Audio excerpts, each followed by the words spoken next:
અને યાદ રાખજો, તમારું કર્મ સારું હશે ને તો તમારું મૃત્યુ પણ સારું થશે.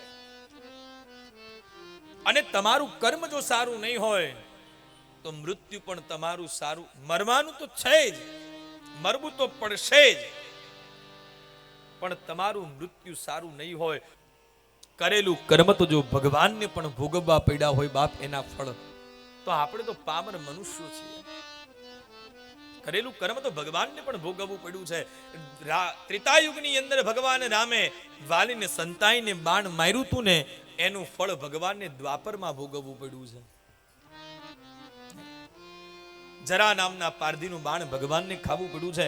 અને ભાગવતમાં ભગવાન બોલ્યા છે કે જરા, આ ત્રેતાયુગમાં તું વાલી હતો ને, આ તારું કર્મ આ બાકી હતું, હવે એ મેં પૂર્ણ કર્યું છે ને, એટલે હવે હું જાઉં છું અહીંથી. ભગવાને પણ ભોગવવું પડ્યું છે બાપ.